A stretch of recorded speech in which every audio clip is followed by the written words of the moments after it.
The confusion on everyone's face is now they're not going to be confused at all. Going to say, and they're going to be like, I know exactly what scene you're talking about. I knew that they used potatoes. They'll be amused by.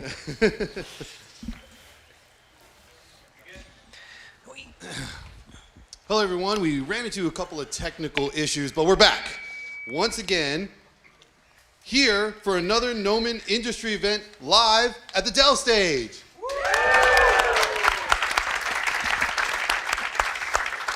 That was the first time we've done it all night.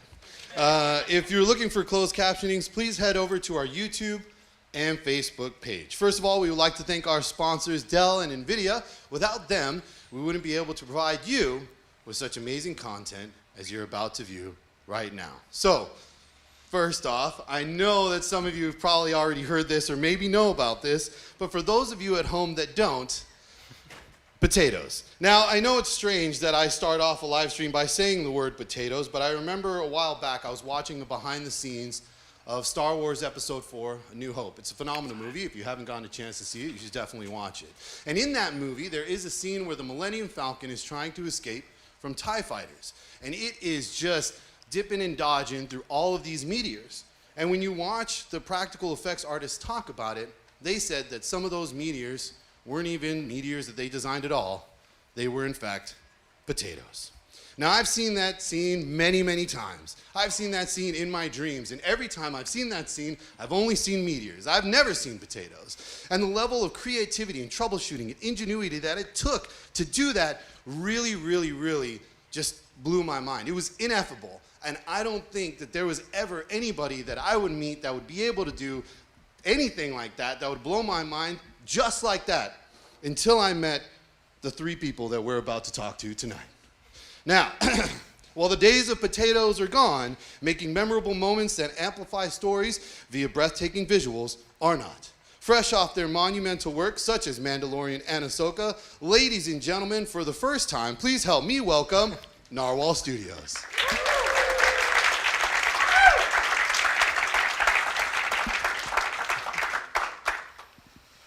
Thank you for having us, everyone. You know, you work, and sometimes you forget to go back and look at the work you've done. So we're just excited to go through some of that and hopefully add some value to your lives and ours, right? So as we move through this, please save some questions because we love tackling those later. I have Safari and Mark here with me. My name is Felix. And just going to jump in. So, Narwhal Studios is a visualization and a virtual production studio. And we really want to talk about that. What does that mean and how does it fit? And so, we've been lucky to be involved with some of the IPs that you know, including the Star Wars franchise. So we were the virtual art department on 6+ seasons. We built hundreds of sets. We've worked with Previs artists and with the VFX teams and the construction teams. And so whenever we engage these productions, we're really trying to visualize all of the production's requirements, not just the mind of the director, which is where this process came from, but also cater to the production designer, cinematographers, art directors, writers, and do those at a time where it's early, use Unreal Engine for what it's good at, which is really quick iteration in this part of the process.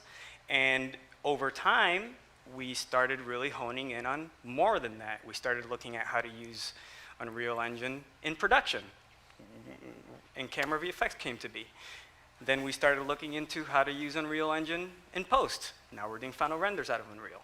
So as we move through this, everything we've done and everything you see here is hosted out of a real-time engine if we've done it. This is a little reel of ours. We used to be named Happy Mushroom, so that's the little guy you saw there jump into the narwhal. And so this is some of our work on Obi-Wan, and we're doing a lot of side-by-side so that you can see what does it look like early on when we're working with those filmmakers, and then the shot next to it, which is the final shot. Most of these of which have been shot out of an in-camera VFX stage. So they shot it into an LED screen. We do a lot of photogrammetry and set decoration.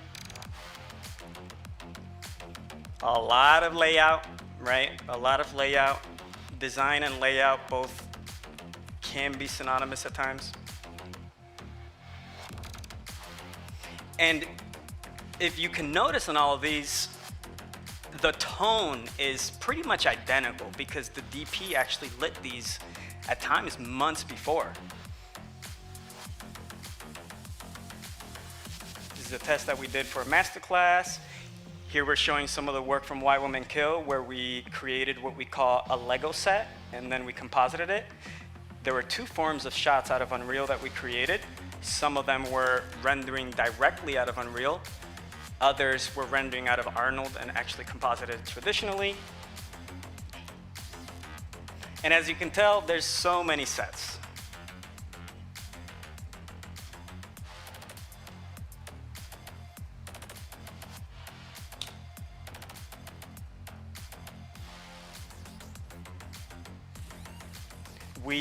Our Techvis is integrated into the process, so as we go, we're always seeing how it's going to be shot or how is it that it's going to be used in the final product. So we like to intertwine a lot of the previs in there.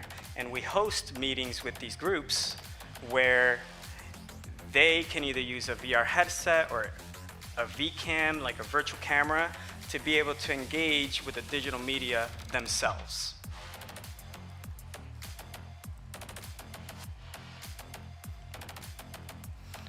Narwhal was also founded by myself, who has a Previs background, Safari, who has a VFX background, and our third partner, who's here, Andrew Mack, is a game engineer. So you'll also notice that that's a lot of what Narwhal is. When you see the product, we use the game engines to help people in pre-production, but then we also could take it to final. And that's what we're going to talk about today. So that was just a summary.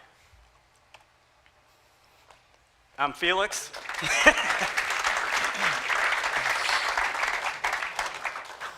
So I'm Felix. I just want to give a little overview on my own history. I started as a Previs artist. Eventually, well, I started a Previs artist with this guy over here. He was my supervisor. And so we used to work at the third floor. I worked there for around 10 years. Eventually, I had the opportunity to go on to Jungle Book as a supervisor, and that was my first opportunity supervising. Now, Jungle Book was the first time where I had the opportunity to put together a real-time team. At the time, we were using Unity. It's still used in Lion King and some other productions.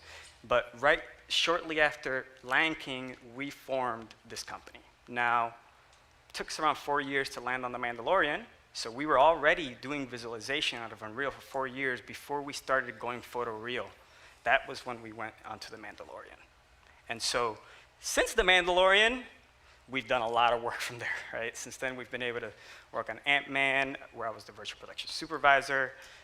We also built teams for 6 different seasons of The Mandalorian. I worked on Iron Man 2 with Jon Favreau early on, and then I worked with him on Jungle Book, and I worked with him on The Mandalorian, right? So like, there's a lot of history here that we went through. And so now we're here, and I have these guys. And they are the actual creative geniuses. Now I'm here to help creatives actually do what they love. So that's my passion. Hey everybody, I'm Safari Sosebee. I have a background in visual effects. I am super passionate about film and video games.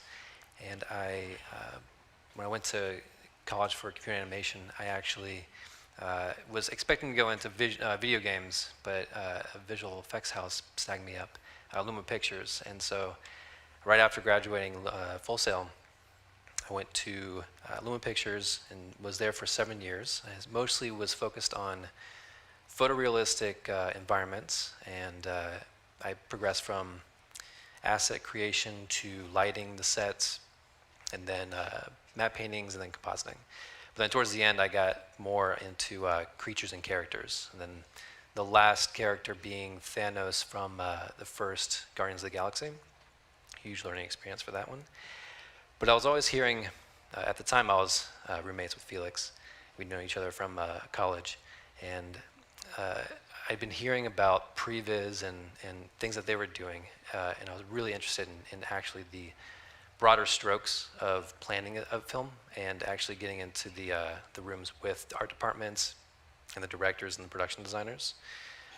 So I wanted to join his journey, the journey of pre-production, and since then, I've been honored to be working on amazing projects like Mandalorian Season 1, started to supervise on Mandalorian Season 2, and since then, I've supervised on about 5 or 6 projects. More recently, supervising art director, virtual art department, supervising art director, kind of overseeing Mandalorian Season 3 and Ahsoka, and then the most recent show that's yet to be released. So on season 1 of The Mandalorian, I was supervising, but then I went to manage the company, and he's our studio art director, and he supervised multiple teams running in tandem for the Star Wars franchise, and so other projects. That's the large one, and that's what we're here to talk about, right? We have smaller ones that we can discuss as well, but that's really the one we're focusing on today. Here are a couple pictures of us in the past. The bottom, top left, we got Safari testing ASC stage. Bottom left, him making a short film. We made a short film together. This is the Amazon stage from Shooting Fathead, a short film that we launched the Amazon stage with. This is some other stage I'm not sure we're looking at. And yeah, just want to show you guys some of the legacy. Hi, my name is Mark Anthony Austin. I actually didn't start in computers at all. I started as a traditional animator in commercials in London. And I did that for 5 years, and it really scratched my storytelling itch. I've always been a visual storyteller. And I always looked at commercials as being 30-second stories. So it was a great 5 years to cut my teeth on storyboarding, animation. I even did some cell painting and directing of live action as well. But I bumped into ILM late in '93. They'd already just released Jurassic Park, which I saw twice in the theaters, blew my mind. So I bumped into them in London, and they hired me for Casper. And so I'll give you a clue as to how early I came into computer animation. My first job as Casper lead was to make Casper speak, because they'd done realistic dinosaurs, but they hadn't done character animation in CG. They hadn't had the hero character be a virtual character ever before, and they hadn't done lip sync. So my first task as Casper lead was make this Casper talk. So I thought, oh great, how am I going to do that? They split us into 2 groups. There was a group that was doing motion capture of the lips. Those results were the horror story Casper that I'm glad they never released, because it was the most scary renders you ever seen. That was their group. Our group, it was myself and a modeler, Kyle Odermatt, and we came up with this idea I would draw the phoneme shapes and expression shapes and the eyebrow shapes, asymmetrical, symmetrical, from the front, 3/4 and side, and Kyle would go and model those, and then we let the computer interpolate between the shapes, and lo and behold, it looked like Casper was talking. So little did we know we were inventing blend shapes, and it's a studio standard now. But that gives you an idea of how early I came into CG. I went to Disney for 13 years and supervised some characters there.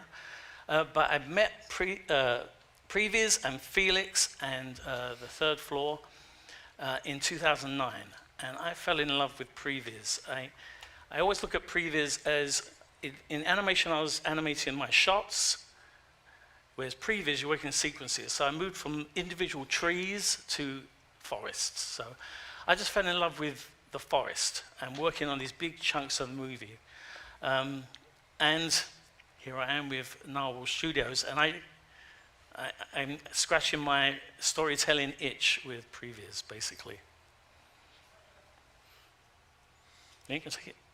Oh, and I'm Boba Fett as well. You can Google it. I was Boba Fett in Episode 4, A New Hope. But yeah, it's a very Star Wars centric presentation we're giving. It was fitting. We have a little reel here for Mark. Oh, these are just the shows that I supervised. If you look at my IMDb, it's chunky. It's a big chunky IMDb, but these are just the shows that I supervised in Previs and Postvis. Can you talk to us about some of this? This is Goosebumps. I did Goosebumps 1 and 2. I only got credited for 1 though. This is, the last 4 years I've been working for Netflix Animation until November of last year. And so you'll see a couple of Netflix shows on here. The one I want to show isn't released yet. It comes out in summer. But I can tell you what it is. It's Ultraman Rising. So that's coming out in summer. I think they're keeping it for an anniversary of Superaya, because Superaya, who invented Ultraman and invented Godzilla, he gave the movie his blessing. And so I think they're holding the release of the movie to coincide with anniversary of Superaya, I think. This is the one and only Ivan. And most of the time you're not allowed to show the previs, or you're not given the previs to take home. Ooh, I remember this one. Hence I've had to use the final, but I do have a comparison reel that I'm going to be showing later on in the presentation. But this is Monster Problems, which was like #1, I think, in the Netflix charts over Christmas. And this is some clips from Ultraman Rising from the trailer. Nice job, buddy. That's it.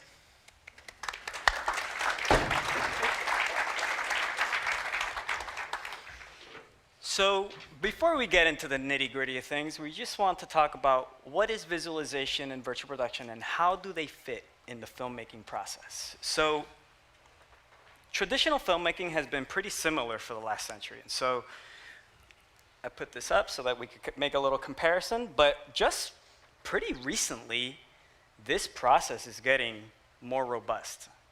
And I see previs and VAD as two of the processes that help you design for any of the production and post-production process. Now, visualization, if you want to give a little description. Well, actually, this is me in the mocap suit, actually, as Black Widow. But I co-supervised this with Nick Markle at the third floor, and they only gave away one supervisor credit, so who's going to get it, me or my boss? My boss got the credit. But. Will you give a description of visualization? Visualization, okay. Just an easy question like that. You see, I get the easy questions. What is pre-visualization, other than a very clumsy word that you kind of stumble through? I'll be referring to it as previs most of the time, because pre-visualization is hard on your ears, hard on my tongue. So, previs, the easiest I can condense it down to is showing the client their project ahead of production start. You know, and sometimes, if we're working on something like a theme park, ahead of construction start. But I always look at previs as a blueprint or a sketch. You know, you could enter into an oil painting, but if you did a sketch up front, there's no way that oil painting won't benefit from the sketch. There's no way that the production will not benefit from previs. You learn the good things, you learn the bad things, you learn the things that are indifferent. But I always look at it as a blueprint which you take with you and make a much better movie with. It's our goal to deliver the client's vision in a format that they can take and share with others, ultimately. If a picture speaks 1,000 words, just think what previs can do. Yeah, that's a pretty good answer. Yeah. For on the spot. So, I was always an asset builder and environment artist for previs. And so, and one of the issues of previs is that before Unreal, it just didn't look good enough for production designers and cinematographers to really feel engaged. That's when virtual production came in. We not only started using Unreal Engine 4 years before The Mandalorian, the reason why we were using it was because we wanted to include more people than just the director. And so the virtual set design process that we engage or with the virtual art department is really a previs process that is focused around the mind of the production designer who is really trying to get the visuals out there, but the cinematographer who also helps narrow the scope. I've been in so many meetings where a production designer is trying to lower, or the producer is verbalizing that this scene needs to be cheaper, and the solution almost always comes through the cinematographer. Make the environment darker, out of focus, show less of it, etc. And so that was just with real time. We were having all of that, but with the new tools 4 years into using Unreal, we got a call to go to the Mandalorian to do a proof of concept, and that's when in-camera VFX came in. And so within camera VFX, all of a sudden, we're taking those design sets, those Previs sets, and we can take them to a photorealistic quality or to a quality where they're camera ready, and now we're shooting straight into our own sets. That was something that was unexpected and clearly, in my opinion, one of the funnest things that I ever experienced as an environment artist. So now we're seeing that real time is influencing all parts of production. You could use it in pre-production. When we're using it in pre-production, we're typically working either with headsets or with VCam. VCam, virtual camera, and having something in your hands, we were doing it at the third floor ages ago. Like, that was, and it was straight into Maya. However, again, the environments were gray, they were straight out of Maya, nothing really looked good enough to be able to engage some of those cinematographers. Now, everything looks great, and I think the challenge is more around management and making sure that the vision is correct, because getting to the pretty part is so much easier. So how do they fit in the filmmaking process? Well, in pre-pro, we have real-time previs, we have virtual set design, and we have virtual production tools like VR, VCam, and Mocap. In production, we're seeing in-camera VFX. We're also seeing in-camera compositing. You can shoot into a green screen and right there see the composite to at least make a decision around where you want your character, how you want to frame your shots, get the information on the shoot day. And during post, we're starting to engage a lot more with VFX compositing straight out of Unreal. So now Unreal could render passes, and you could go straight out. And really, it's just a bit of post brought to pre. A lot of people ask, like, where does this process come from? If you're a producer, you might ask, where do I get the budget from? And so the truth is, where did Previs get the budget from? They got it from layout animation. The work that they do in Previs has to be done at some point. It's just being brought from post to pre. Same thing with environments. Every Previs shot starts with an environment.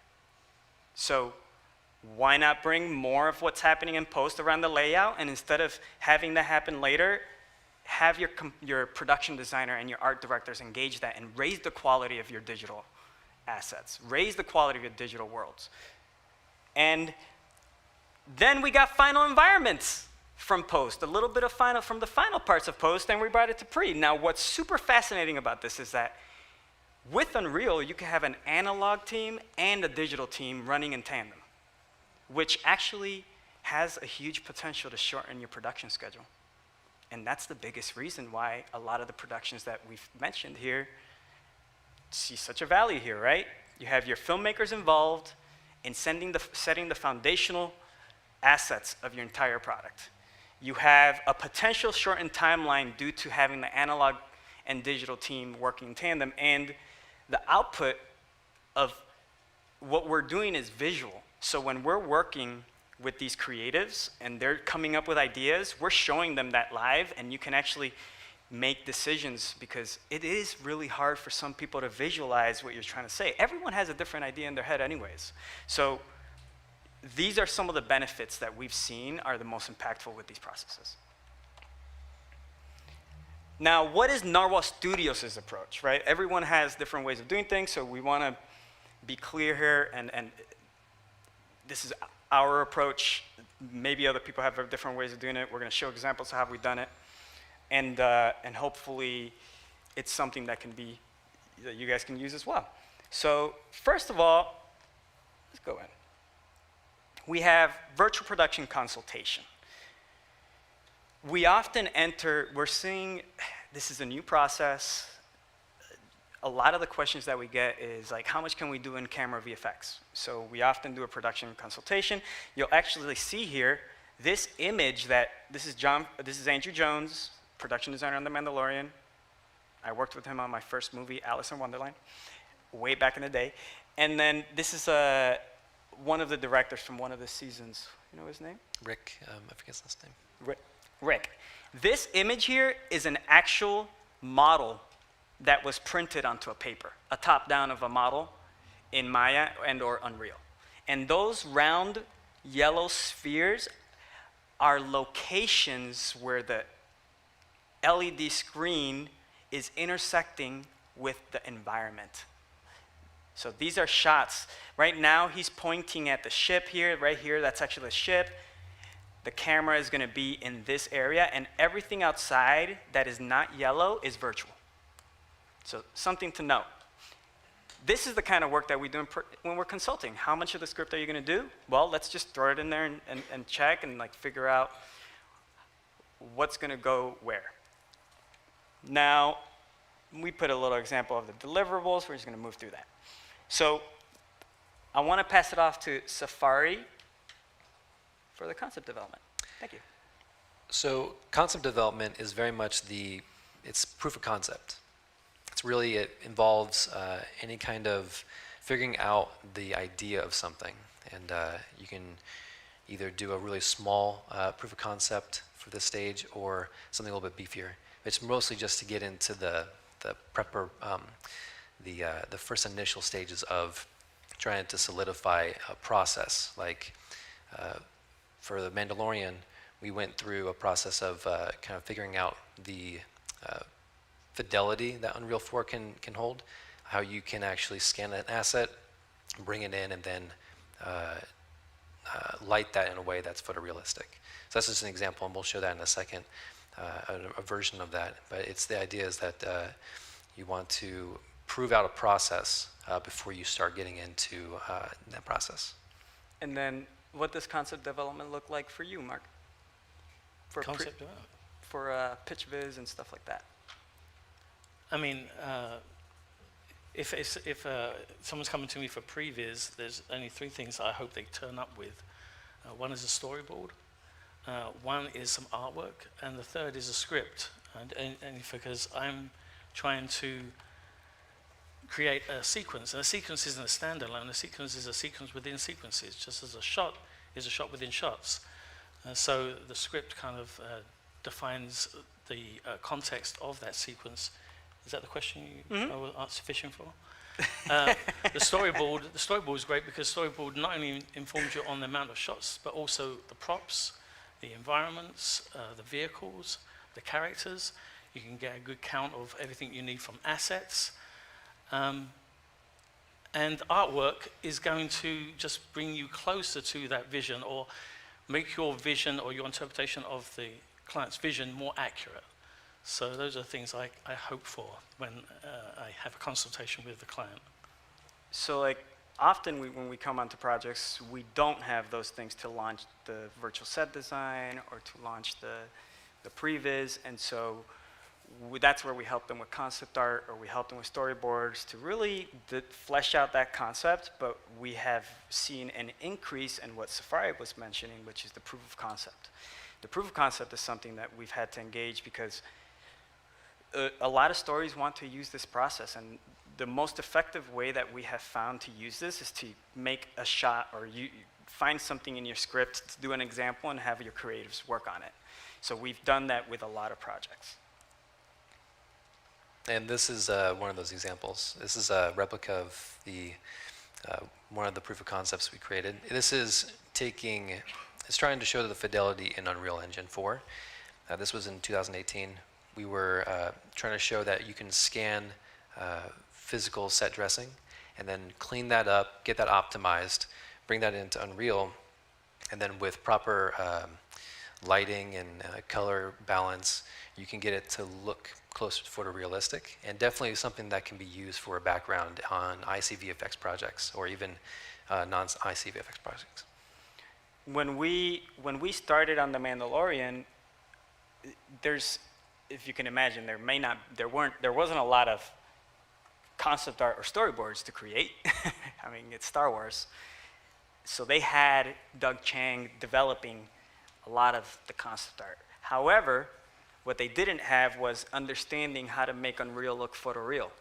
And that was us. We actually worked with them on creating that proof of concept. They also didn't know how to make something look photoreal in Unreal and in a traditional render, like Arnold. So these are the same assets in both Unreal and then in a traditional render, and we rendered both of them, and we put them side by side so that you can see with the same sky dome, and if you understand how to tweak things appropriately in the way someone like Safari does, that you can actually develop assets and or environments in Unreal that then carry through a VFX pipeline. And so we've used this, and we've done a lot of proof of concepts and to help projects secure their green light, including The Mandalorian, Jurassic World VR, Call of the Wild, Avatar, Wish I Was Here, Trevor. So it's been something that we recommend to productions, that especially if they want to use virtual production at a certain scale. And we have some of the deliverables here. Whenever we do this phase, we're delivering concept art, storyboards, proof of concepts. This phase typically runs between 4 to 12 weeks. I would probably shorten that because 12 weeks is might be a little bit long, but 12 weeks is if you're trying to develop the concept for a whole season or a whole show, right? Like if you have multiple characters, multiple worlds, you need storyboards, concept art, and a proof of concept, then you need a couple weeks. But like the one we just showed you, these two here, and we also have had additional visuals. We did this in a 3-week period.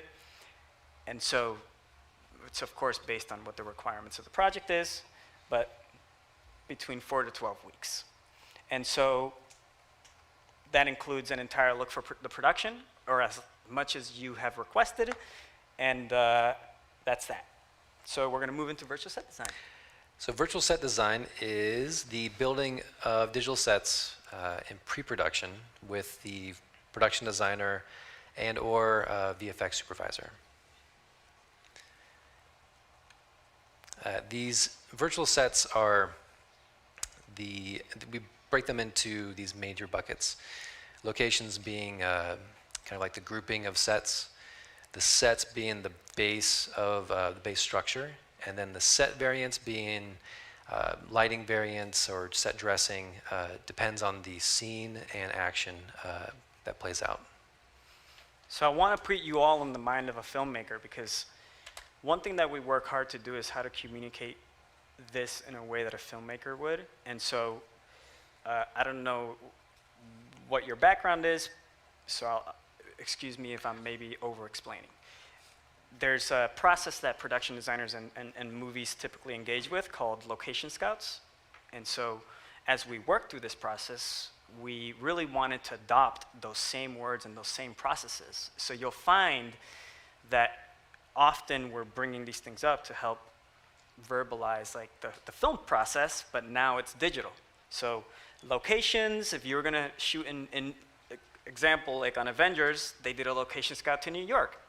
And New York had a bunch of sets. So they had different locations inside of locations within locations. Those are the sets within New York. But then maybe there's a scene with Black Widow, or I guess it was, no, that's on my mind. Maybe there's a scene with Black Widow on a motorbike in between Main Street, and that's daytime, but there might be another scene on that same street that's nighttime. Those are variants of the same location. So that's a lot of why we're naming it this. Now, a location could be called an environment.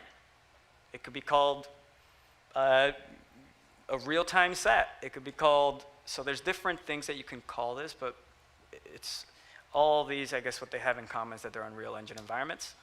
It's just the way that you group them allows you to actually get savings out of it, because a location might actually share all the same assets.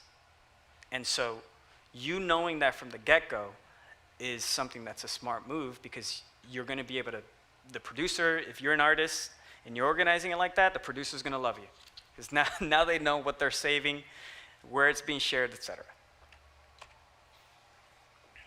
And with each virtual set, these are the stages that we go through. First one being a very basic layout. We're kind of seeking the approval of, is this the right scale? Is this the right layout for this set? Like major hero assets, we put those in place first so that we're not distracted by detail. Like the two columns coming down, the big pipe on the left, all these different elements are incrementally brought in so that we could say, here are the things that are the major aspects of this set. Once we have the layout that's pretty close to agreed upon by the production designer and everyone else, we go into color and light, and we try to incrementally get each part of the assets further and further along. Once we get in a good spot with an asset, we may just go on to prioritizing another asset. And then at the same time, we work on lighting with the direction of photography so that we can understand what exactly will be in light. Because a lot of that stuff is in shadow, and so we want to make sure we get that in early, and then work on the parts that are going to be in light. Once we get a good approval on those things, which takes a good amount of the time, and then we get into the final look so that we can polish and get really the hero assets ready for turnover. I want to build on some of what he said. He said that if it's in shadow, it's important to know, right? And I think you've all seen the VFX breakdowns where there's all these assets and then a cloud comes in and you never had to model that, right? So a big motivation of ours here was to build things in context and to work with those creatives in context. We've never have shown turntable. It just seems like a waste of time because this is what you're making. And when you get caught in turntables and you don't really understand the story and or try to think like the storyteller, let's be honest, if it's a barrel, you could rotate it 3 times and it's 3 different barrels because you're looking through a shot. So when we're working with productions, we're really helping them drive to these approvals. We help them get to those approvals so that they can arrive at their timeline or their deliverables on time. And that's a lot of what he's doing here. Now, in this chapter, we're going over virtual set design, and then soon we'll go over our final pixel sets or in-camera VFX sets as well.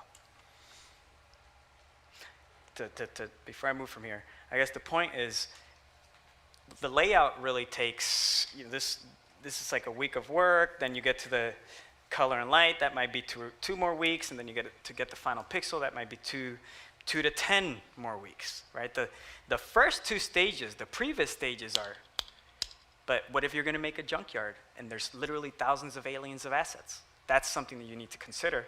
And in pre-production, how is it that you actually manage the budget? You make those decisions around what you have to cut to satisfy the story, but still get the level of quality you want and not break the bank. Here's another example that I did, and so I was supervising. Now on the left here, similar thing. When we're having our meetings, we're driving for approval. Down here in this bottom left, this is actually from a location scout. So like when we're working on this, all the creatives were critiquing things out of the headset and really working to understand the story. And what I always find really fascinating is how close, like sometimes we work on these things months and months before they go to the shoot, and then you look at the finals, pretty much identical. Just have a little video here. Uh-oh, you got this. There we go. So on this project, it was very focused on design and Techvis. And you see those green cameras? Those are the cameras that the cinematographer and the directors laid out of the scouts. Now, when we have scouts, they might be, it doesn't always have to be in VR. The word scout, the way we use it is a meeting where everyone gets to visit those locations and make decisions together. And so we have tools for that now, like VR, but we were doing that process just through a screen share beforehand. It's about the process and the intention of the meeting. And inside of those meetings where we're getting everyone together, we're driving for approval. Hey, in this meeting we need to get the approval for the layout to make it on time, or in the next meeting we're getting approval on the light or the color versus the final result. Now here we were working really close with the art department, so the set designers in the art department were also sharing with the virtual set designers, and then we would host these meetings, and there's a really nice marriage between the art department, the construction team, VFX, cinematography, the director.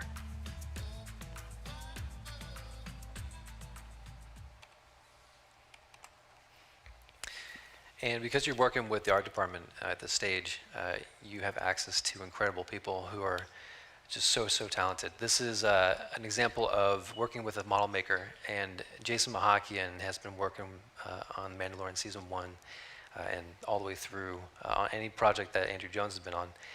This is an example of his miniature of the Cetos. Cetos is the planet that this is on, and he made this Stonehenge slab so that they could understand the physical set and how it extends to this other area and what the design is for this. And then he created these little stones, these worn out stones that we then took, photogrammetry. It's a bunch of photos that you can compile into a 3D asset, and those photos get projected onto that 3D asset. And actually the top right image is Unreal, and it is using his assets. We did a version that was a worn-out version that informed him, and then he went through and did all the stones, laid them out in a certain way, and then we scanned those back in and continued development on those. So it's like, once you have them in Unreal, we're having that scout. On this project, they were in VR headsets, and they would visit it together, and they see this location, and we take it further. So I've heard there's a lot of intimidation for this process, but the truth is that virtual production is not like VFX in the sense that it's going to replace anything else. This is a good example of how these model makers are actually extremely welcome in this process, because let's be honest, if you're someone working on a computer, you're probably in an age range. And some of these individuals have a lot more experience than us. And that's a lot of what I'm very passionate about. It's about bringing that traditional, that experience. And so this is a good example. Jason is someone that I also worked with on many of my movies in the past. We worked on Alice in Wonderland together as well, which is, I think, 15, 20 years ago, almost. And so I really was happy to work with him here again, and we worked with him on many of the seasons for Star Wars, because it's such a great example of how with these mediums you could marry the digital and the physical. Here's another example. Well, this one is, it's just a really basic model. The one in the middle, the image in the middle, shows a miniature version of these things called Zulu blocks. And they are these platforms that they put onto stages so that they can add height to their physical stage. So they had little tiny versions of that, and they gave us the dimensions of those, and we made versions in Unreal. So we did a version on the left, a couple of different variations of the layout, so that we could inform, mostly it was about, we were focused on the virtual extension, but the physical set had to marry into the virtual. So we were just doing a little exercise of how does this look when we just move things around and kind of place mega scans on top of those. So then we went through a couple iterations. Art department had the miniature that they organized into a new layout, a couple new layouts for us to try out. And then we moved those around, kept those different layouts so that they can revisit it. And then we, when we placed those Zulu blocks, we put the mega scans and all the dressing on top. But even the rocks along the edges, they knew how many rocks they wanted to create on the physical set, or how much was in budget and all this other stuff that goes into it, but they know exactly how high those things are supposed to be. And so they gave us that layout. It's just a top-down photo of that little miniature, and then we were able to line that up in our virtual volume, which is on the far right. Yep. And we're able to bring that in, see it top down, and then move those Zulu blocks and rocks around so that it was based on their physical layout. And now we knew how the top of the hill was supposed to terminate along the edges. And then that way we can continue our virtual ground. I want to talk about those Zulu boxes a second. So I think that came from Avatar or Jungle Book. I know it's the same crew. That crew has done a bunch of stuff. A lot of the terms that come for this process came from the same crew. And long story short, one of the the hardest things to do when you're building a physical set is what you're stepping on. Like, that's the part that it needs to be the most secure. You can't just throw a rock there and then your most paid actor falls off. Good luck. So that is a lot of what these Zulu pieces are built. Zulu pieces are designed to be flexible on the stage physically. So those things are actually like pretty big physically. I think this is like a 100-foot stage. So those Zulu pieces are on the stage, and they create this material that looks like dirt or looks like this down here, and they lay it on top of the Zulu pieces, right? So they lay it on top. A lot of that planning we're also doing with those creatives, so that by the time they get to the day, they know exactly how to lay out the Zulu pieces, where to put that ground, where are the rocks needed so that it transitions into the virtual set. That could also be a green screen in the back there. This could also be a location. Like, if you don't want to fly your whole crew to New York, you do this kind of work. This is an example of, we had turned over a set. It was the hangar for in Ahsoka, and this is work that we have to kind of reconcile after we turn something over, or something that we want to make sure that the next team that's working on those sets, in this case it was ILM, who was continuing the development of the set. We had gotten word that there was going to be the need for another volume location and another scene playing out in this hangar. And before, we were working on the back wall, and we weren't really seeing it as much in the cameras. So we had packaged this up and sent that along, and then eventually a new scene came up, or something that was needing to use this set but in a different location. So now that back wall is going to be a lot more visible. And so this is part of just working with art department and making sure that we have all the information needed, so that when we are talking with all the key creatives, we can compile all that info and send that off to the appropriate teams. And later on we'll talk about or show the turnover documents. And then the image on the bottom right is showing that there was a set dressing piece that was the wrong language. It was a Imperial crate that we had just used to place for placeholder, because the set decorator hadn't rented or built the piece that was going to be propagated in the virtual. So she highlighted the piece that she wanted in the virtual set that she was going to have in the physical set. So yeah, that green one there, where the chest piece of Ahsoka is standing, she was going to place the set dressing in that exact order. And then she saw the other pieces, and she said, just completely replace all those with this one piece, because this is the language. And so it's the same thing. We have to highlight those different changes, and then that's what we pass off to the next team that's preparing those sets. So set decorators are one of the roles I feel like are most underappreciated in a lot of what we do. And so when you see CG in movies and you could tell it's CG, I often blame it to there not being a set decorator. So one of the most important lessons that I learned from a set decorator was how boxes stack. It's stuff like that. Like, we put some military crates up and we just stack them, and she's like, that would never work that way. And so how do you know that if you're a CG artist? You just model things and you put them on top of each other.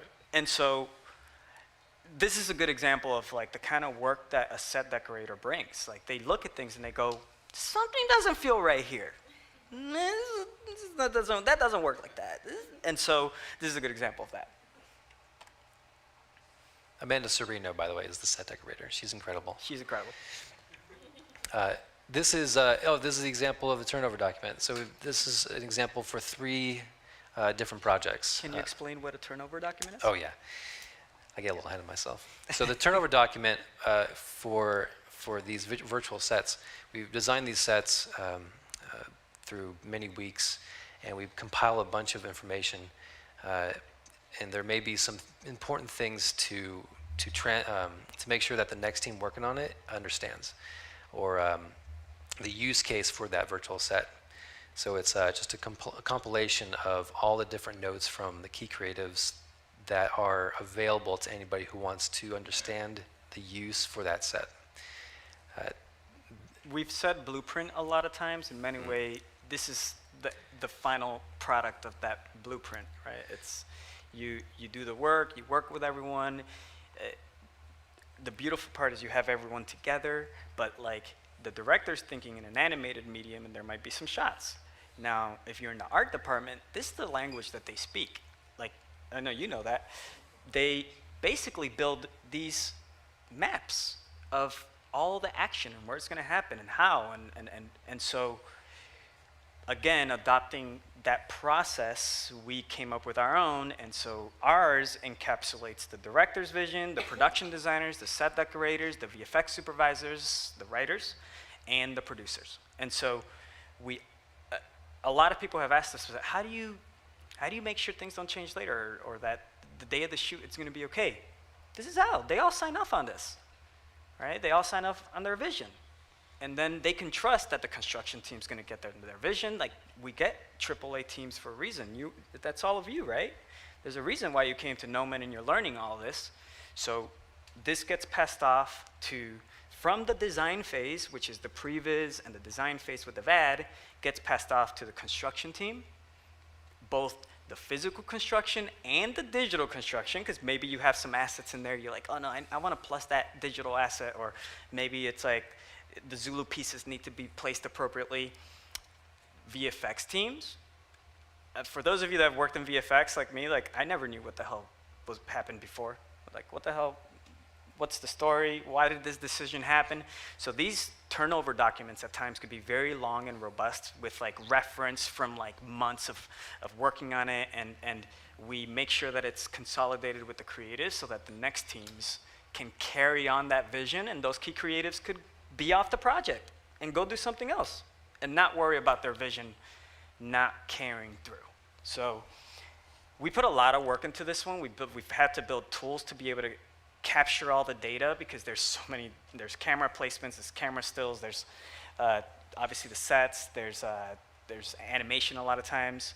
And so on the left for Ahsoka, that's an 8-month-long project where we delivered 70 plus sets, and that's 70 plus turnover documents. Fathead was a project that was around a 4-week project.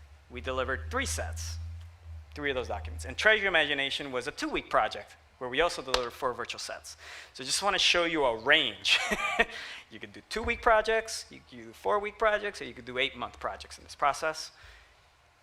But we try not to sacrifice some of those essential steps so that we can get to the shoot successfully. Also, these are just 3 pages of a longer document. So the first page is describing the whole thing, then there's other pages that describe reference and what the thought process was for these kind of things, that kind of stuff. But it's not just 3 pages for a turnover document. Like you said, it is extensive, but you can't fit it on 1 page. Yeah.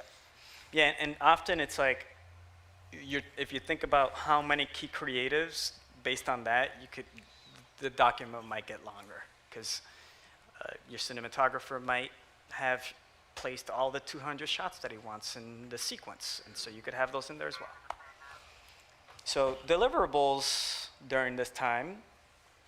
The deliverables really are the sets, the virtual location sets and their variants, and then that turnover document, the technical details of all the different placement, all the different reference and all that.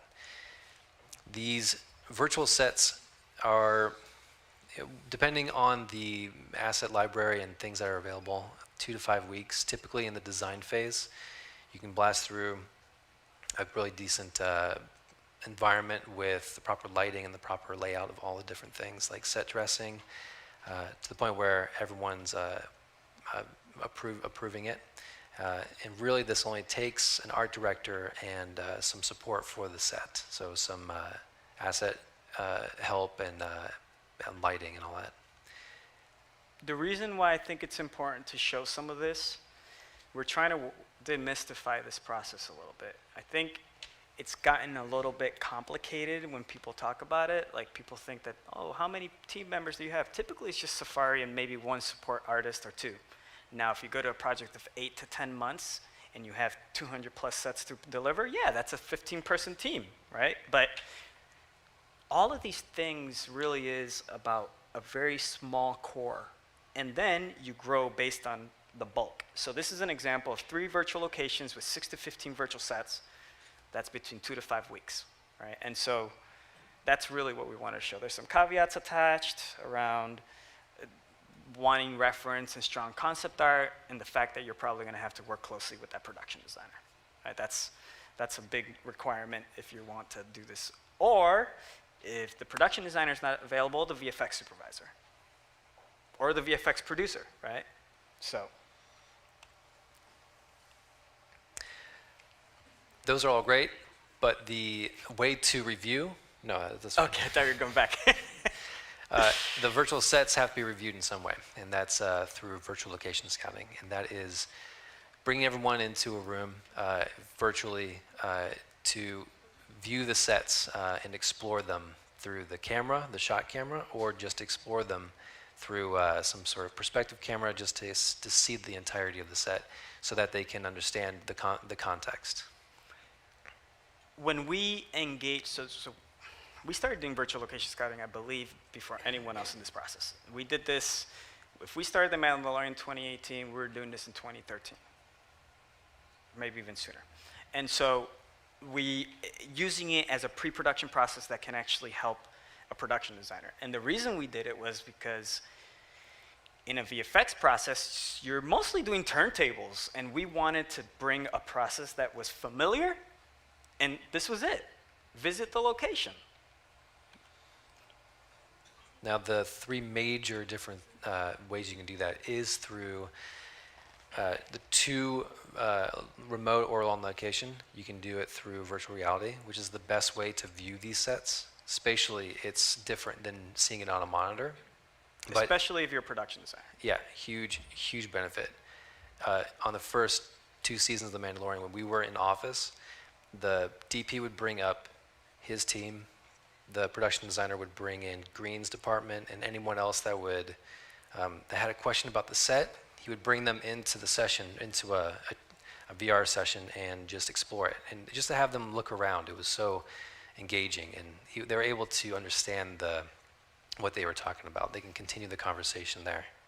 Something I want to note here too, screen share is the version we've been doing for a long time. When I worked on Jungle Book out of Unity, actually there's a position in all of this that we call the hot seat. And so the hot seat is an artist, a digital artist that might use Unreal. Back in the day, I was just using Maya. And you'll have the director behind you, the production designer, everyone basically asking you to either tweak things. Hey, can I see this camera shot? Because they're really just trying to discover the world and maybe improve the story. And so the screen share is the most popular one, and it's the one that's been around for the most time. What the Mandalorian season 1, actually season 2, season 1 we were just doing single person scouts like this. On season 1 of The Mandalorian, we started using virtual location scouting for singular person. And so what was amazing about it was that all of a sudden, I'm not in the hot seat. I'm just enabling the person that is in there doing the thing that they do.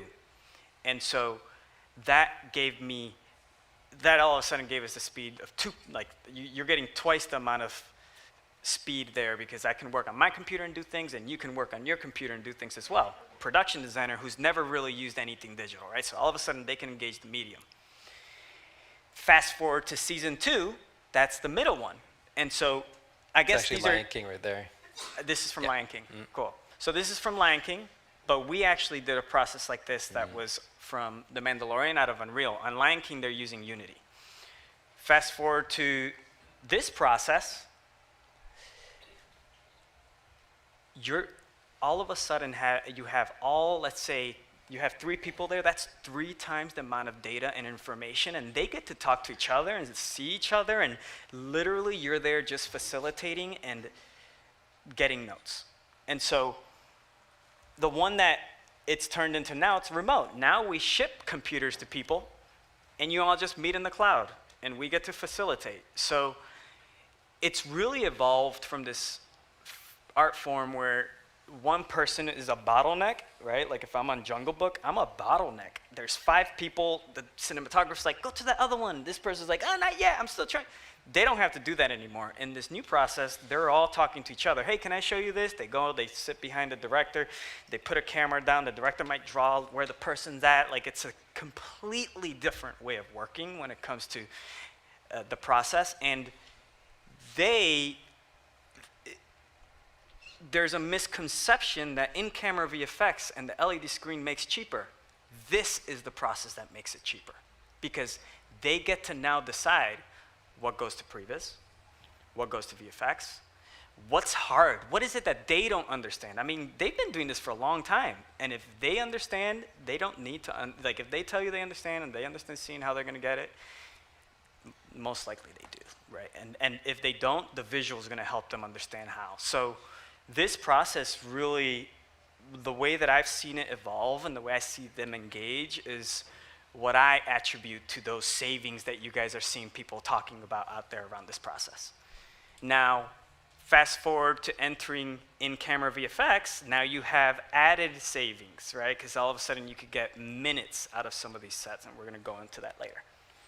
But this process really, when it comes to like honing in on the scope, the producers in here are always, all right, but this is too expensive, and you'll hear them talk about how to make it for cheaper, and look at it and make it for cheaper. The sets don't have to be photoreal to make those decisions either. Sometimes they look grayscale, sometimes they look further. It's scale. It's about the conversation and you being an enabler with these tools and helping them do what they already have been doing for a long time. Here's a couple pictures. So this is from, I thought this was from The Mandalorian, but it isn't. This is a picture from another project of ours, just to show a little bit of how we mount them. Like it could just be in a normal office, or you could be at home. Who's that guy? Down here we have a screen share, right, where we're in there. It looks like one person's in VR. And so here's a shot to show you the impact, right? You have Safari, who was the person that's enabling this meeting and hosting. Dave Filoni, Andrew Jones. Dave Filoni, who co-directed and many times produced. Dave Filoni is a body of knowledge in Star Wars. My God, it's insane. And then Andrew Jones, who is our production designer for the physical. Clint Spillers, virtual production supervisor, producer. Eric Steelberg, DP. Mm-hmm. Richard Bluff, VFX supervisor at ILM. Q-Tran. Director? Q? Mm-hmm. DP. DP. Doug Chang, another production designer, and then Dave Filoni, and then Jon Favreau. And here you see Jones, Filoni, like they're all in VR headsets. Back here, that square means that they're screen sharing. So you could have a computer at home, use an Xbox controller. You don't always have to put the VR headset, or just use the mouse and move around in Unreal, right? So like the virtual locations scout process, it's more about the intention of the meeting, which is to get them all in there, and the host, Safari, is helping, and or the virtual production supervisor, depending on who's the person that's hosting the meeting, and is there to help drive the meeting towards an approval. Maybe approval of the layout. Maybe approval of the color and light. Maybe it's approval of the final, because this could look all the way up to final. And so during these meetings, they're not just approving that, but they're also talking about the story, right? To get approval on those things, they're actually not talking about the layout at all. They're just talking about the story they're trying to write. And it's hard to put into words how impactful those meetings have felt when they're just in here shooting the shit on an alien planet. So this is an example. There's in each scout they're placing cameras. So in Unreal, they have the multi-user session and the virtual location scout tools. One of the tools that you can bring up is a virtual camera. And so what they're doing is talking through the set, typically the virtual volume, the placement of the volume. They can move that thing wherever just to explore new areas. And that's where the ICVFX LED screen is located within the virtual world. They're also placing cameras all over the place. So this is an example of this is the Stonehenge on Peridia in Ahsoka. There's 4, 5 set variants for this. So different lighting scenarios, different scenes. And so they were always kind of wondering what the previous scenes were that you're at this location, just for reference. So when they placed those cameras in the previous set variants, they asked us to bring these in so that they can view them, and made these big blackboards with the images from the previous sessions so that they can view it in context, this set that they were scouting, in context with the other scenes. And so this right here, in a 2 to 3 hour session, you're delivering 50 plus screenshots, right? Like, that's way faster. You have 5 people placing screenshots than me having to fucking place that one by one in 3 hours. Like, I was not producing 50 good screenshots, right? You have Eric Spielberg in there. You have Jon Favreau. You have Dave Filoni. They're placing cameras. It's a completely different ballgame. They're also going, hey, can you just throw a little mountain back there? Yeah, throw a cube back there that represents a mountain. And it's a completely different way of getting that quick iteration. Now these go to Previs. These go to VFX. These go to the VAD. These basically, with these location scout meetings, you're kicking off all the other teams. I've always been really impressed with how many still frames we kick out. We had to build tools around it to be able to satisfy the bulk and email it immediately after the producer or whoever else, because these still frames are also how you budget. Like, they look at these, they go, this is gonna be too expensive. Like, let's blur this out, or let's turn this dark, or let's build less of a set, etc. To put it in perspective, between 2018 and 2023, we had 2,130 virtual location scouts. Now, some of those include the one-on-ones with the production designer. Every single day, there is a location scout with the production designer, or a virtual stage walk, as we used to call it, which is really when a production designer, they're responsible for the look of the film. They typically have a stage. Every day they go down to the stage and they look at the assets, or the props, or the set decoration. So that's the quantity that we did of those scouts with those creatives in those years. We had 30 plus creatives, aka all of the key creatives for all those seasons, which really honed in on a huge list of tools, because every creative likes to work differently. Some production designers have a concept art background. Some of them have a location scout background, like Andrew Jones, and they have different approaches. And so the amount of frames that we produced is insane. It's incomprehensible to me, right? Like, when we went back and we started looking at how many frames were produced, let's remember, each one of these has 10 episodes, right? So, like, this is 8 months per, approximately between 6 to 8 months per, where every week we're sitting with all 6 of them, where they're all setting sets. Every single time those end, we process the information, we reintegrate it. And so we have found that this process is easier when it's small, but when it grows, it is important to have tools, the right team, etc. But I really wanted to show this to show that I think that if it wasn't valuable, it wouldn't have been used. And this really shows me that it was. So, a little bit of deliverables, just to move through this one a little faster. After those meetings, similar to the turnover document that you saw earlier, we gave them a location report, all of the still frames, and the 3D models from Unreal, because they also move things, and there's like, you're doing things live, it's real time.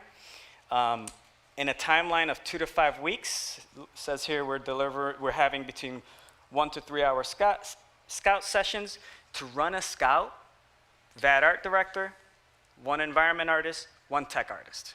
So it's small footprint as well. And so in 1 scout, we're delivering between 40 to 80 frames, depending on really how many people you have is one of them, and how much you're going to go through. Sometimes we go through 6 locations, right? 7 locations in 1 and 3 hour session, depending on how much you have to do.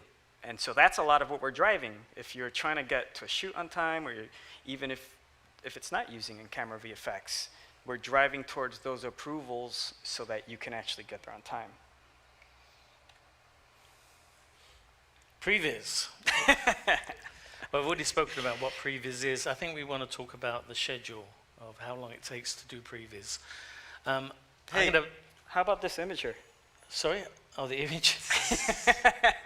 There's a story attached to that image. We worked on the second 300 movie, and we actually scanned Felix's face as the swimmers that had the bombs on their back that swam to the Greek ships and blew them up. And it was the most scariest thing, seeing hundreds of swimming Felixes, semi-naked as well. It was the most scariest thing, but yeah. So schedule. I'm going to kind of give you an example of the last 4 years that I've been doing Previs.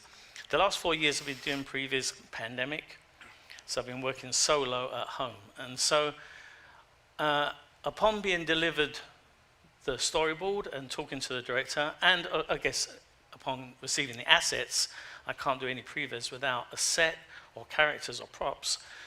I do the similar thing to what we've been talking about here, is location scout. So I take the storyboard or the key storyboards, and I set up my camera with the set just to make sure that the set is giving the directors what they want. So I do that before we move ahead, but then usually for an average length sequence, it takes 2 to 3 weeks for me to block out the whole thing with stepped poses. And the reason I use stepped poses is because it's way easier to edit. It's way easier to shift timing around, especially when you're working with Previs and you have to choreograph multiple moving pieces together. So I work on stepped poses, plus stepped poses you can hand off to somebody, and it's a great blueprint for them to do accurate mocap to just drop in. So 2 to 3 weeks to do my first pass at the sequence. And I like to do my first pass following the storyboards like the Bible. But I found that whenever you deviate from the storyboards, at one point someone says, oh, how did we do it in the storyboards? And you don't have that shot. So I tend to do the first pass as the storyboards. We have the first round of notes. Typically, I get my notes. I have a week to do those, and we have a round 2, we have a round 3. So I guess from beginning to end, average is about 6 weeks to do a sequence. Now that doesn't mean you can't have mocap. I mean, everything I do, I can hand off to Safari to do all his magic and import into Unreal. If you're going to have mocap, it's just going to tack on either an extra week or 2, or it's going to require hiring an extra artist. Now the caveats are, obviously if you have a sequence which is 120 shots long, that's going to take you a bit more than 2 to 3 weeks. It's probably going to be an extra week on there. If you have like multiple moving pieces, like armies clashing together, if it's scene complexity is going to add something to the schedule, maybe a week or 2, or as I said, bring on extra artists. The great thing about the last 4 years is that whenever I did my sequence, I would present it. I was working for Netflix Animation in Burbank, but as I said, working from home. But every time I presented my sequence for the rounds, every department head was present. So just as we've been talking about involving all the other creatives, every department head was there to see every iteration and the evolution of that sequence. So anyone can chime in at any point and say, oh, actually I've done a new design for this set, or I've moved some stuff around in this set that you might want to incorporate in your Previs. the reason that you want to involve all these people is that you want to give value to your previs. If you're going to pay for the previs, then why not make it work for you for every department head? Let it be the playground for every department head rather than just, I've done previs before for just the visual effects supervisor, and he will take it to the director. You don't even see the director. Whenever you've got those gateways, it muddies the process, it slows the process, and it has a tendency to try and make the process less accurate than it could be if you involved all those people. I do have an example of a comparison, and this was from Back to the Outback, and you'll notice that even Mark's is on the right. The final it's so close that I'm just explaining. The one on the right is the stepped animation. Yeah. You notice that even though it goes out of sync every now and again, it will come back in sync because ultimately when they do the final animation, they're going to have more to trim or more information to make that decision of how long to make that shot, where to make that cut point. But each of because all the creatives were involved, all of the shots were used. There wasn't any waste. And so I found that involving all those department heads just made for better previs, more valuable previs. So it's just a 2-minute clip from the sequence, but this is actually one of the sequences that was 117 shots. So I did have 5 weeks for this sequence.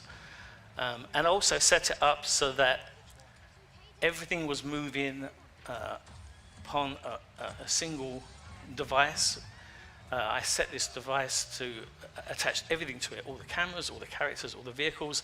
I could render out any of these shots at 60 miles per hour, 70, 80, or even 90 miles per hour, because on some camera angles, the background moves a bit slower. It's the same speed, but it just is that illusion. And the director's way, could you render this again, but at 80 miles per hour? Okay.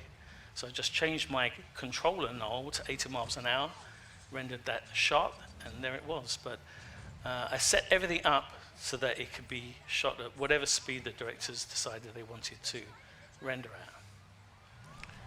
One thing I find really interesting with this process is individuals like us that were digital never really worked directly with filmmakers, and so in many ways there's not a lot of people like Safari and Mark, because the process never allowed for a Safari and Mark to work with the directors and the production designers. And so we're here to facilitate people's vision.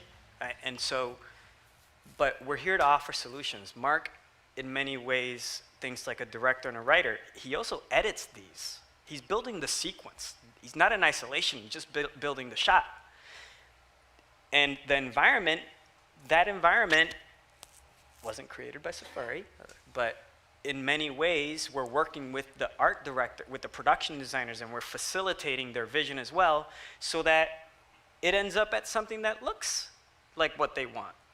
So I really, it's like, but the way that he's able to think through like a production designer is because he worked directly with production designers, right? And so I implore all of you to try to understand the mind of the director, the mind of the production designer, the mind of the cinematographer. What do they care about? Why is it that they are part of the product? What are they responsible for? Because it'll actually make you a much better artist, and it'll make whoever wants to work with you appreciate your work that much more. I think that's the key, is to try and climb into the head of the director and kind of really see what story they want to tell. And I worked on Warhorse with Spielberg, and he typically someone will come along and they say, I want this shot, and they'll describe the shot, how it's going to look. But Spielberg would come along and he would say what he wanted the audience to feel from this shot. There'd be a shot of like Joey was the name of the horse, and he said, I want the audience to feel Joey's, he's really feeling agitated and he's being pushed in the cavalry charge. And so him just describing that, I can see the shot in my head. He did it in such a way that without describing anything visual, just what the emotions and the intent of the shot was, you kind of got this picture anyway. It's very weird. Every director is different, but your job is to literally climb inside the head of the director and see what their vision is, and because you're trying to glean all that information from them to give an accurate previs. I'll give you another example. On Ant-Man, I worked with Bill Pope. He shot The Matrix, so that was for me a big moment for me working with him. And when I asked for reference, he straight up told us he doesn't use reference. And we had to work through the emotional, the emotions he wanted to tell through the lighting and through the camera is really how we worked with him. And once we understood his style and the way he thought, it became easier. But that's a lot of what you're going to deal with when you get closer to those high-level creatives. They think in colors and shapes, and and so you're there to facilitate that vision.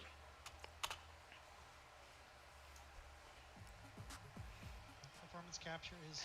And then you have mocap integration if you want, right? But from that stepped approach, you're able to go, okay, well, how much do I actually need? Is what you're seeing right here. Let me see if we can hear this. Lively. This is a virtual production tool for us to be able to previs and see what our actions are going to be live. This will work for virtual production if we want characters in the background of our scene, some background characters that can actually be directed by the director. Some really cool ideas we have here. It's really neat. We also can just record what we're shooting, and then later go into post and fix some of the things that make mocap feel mocap-y.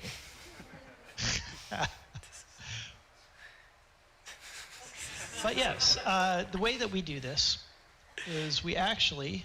So he's in front of a computer, and this is... Oh, actually, I forgot. I'm actually driving our character live. I'm actually driving our character live here in our Xsense data. And from Xsense,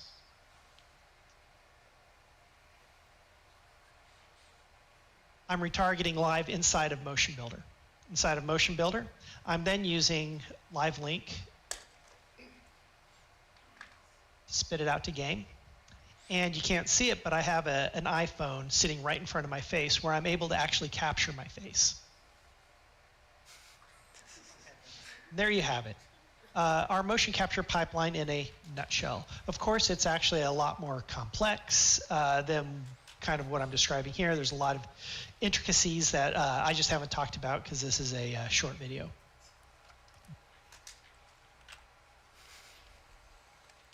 So we really just wanted to show that because the work that Mark does is the foundation for everything else, right?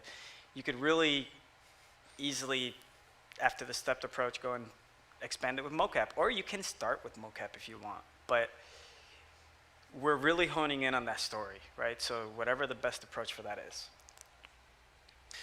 So really, yeah, it really, you need the basics of what the scene is and all the different things that are needed for previs to understand the scenes. So these characters and environments, they're really just for informing what the kind of environment you're in and the kind of characters that are the kind of actors that will be there. And this is showing the quality of those different assets. They could be pretty low quality, just to give you the information that you need for the shots when you're blocking it out. And then later on, those could be updated later to a higher quality. Mark actually walked through this earlier, which is just like his deliverables timeline. This is all going to make it onto LinkedIn eventually. We're going to tweak it a little bit, but you'll be able to find it soon. Techvis. So Techvis is the art of really making all of that something that could be shootable and doing the plan for that. And so we integrate Techvis, like we're doing Techvis all the time as we go. Like I really like having, if it's a effects heavy film, the VFX supervisor there as well, because as you saw in the scouts earlier, Richard Bluff was in there as well. And so as you're working through challenges, it's so nice to have them in there because they discover how to solve those challenges in creative ways. And here's some examples if you're using LED screen of what Techvis looks like. The yellow is the actual screen. This is from Fathead. They were using, at the time when we did this one, a smaller screen. You see the people there. This back here, again, the screen people. We've had to build a lot of tools to also make this process a lot faster, because now you can also do Techvis during the scouts. And so going from like, this is a pretty picture to make it work for real is something that sometimes you just have to do a little work there.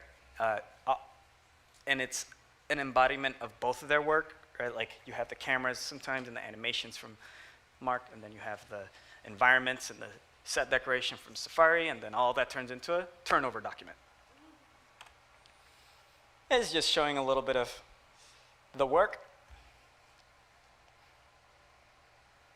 See, showing where the camera's at. Gonna land on a soft mat, the stage.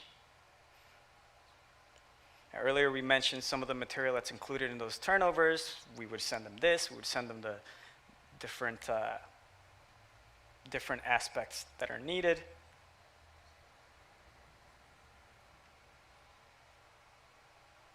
Let me see if I can skip through. And this was for a film called Payday, where it was kind of it was pitched to us as John Wick, but with a person of color.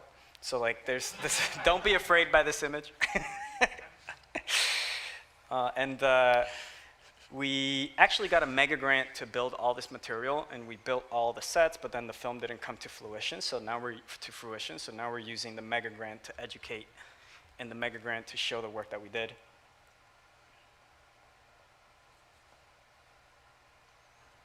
And then I think we have one more location. This set, that volume, we're showing a lot of volume work today because it is a Star Wars presentation, but all of this is also done if it's on location, right? Maybe you have something where you have to go into location, and you don't want to have to fly your people to New York, so you want to block some stuff out, and you could do this as well. All right, I'm there. Yeah, to show a little bit of the work, you see how he's laying there? That was actually how they had to shoot that scene. It was, oops, messed that one up. Let's do this real quick. Skip forward. And for this scene, we actually did some matte paintings, right? One thing that's really interesting about this process as well, there's no one way to do these things. So we also do matte paintings. The benefit of the process in the parallax and the depth of field, after a certain distance, you don't get any of that. So you could just turn that into a card. And that's just as valid as doing it all out of Unreal, and at times, the smartest choice. Especially if you have the previs and you know what the shots are. I actually don't think we showed the finals with the matte painting. I'm gonna have to post it. And deliverables for the Techvis, it's really dependent on the bulk of the project, and it adds, we actually in a 5 to 6 period, all the sets designed prior to the stage and gets a Techvis. So any set designed, any shot gets Techvis. Everything gets Techvis because it's already pretty easy to do if you're already working in it, and we just want to make sure that things are shootable. Like, that's really important to us.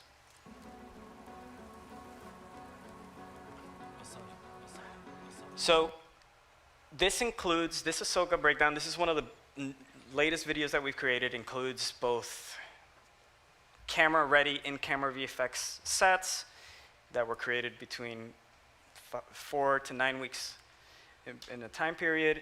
It also includes some Techvis. So just letting you know that we put it here because it has a lot of the Techvis for the virtual set design that we wanted to show.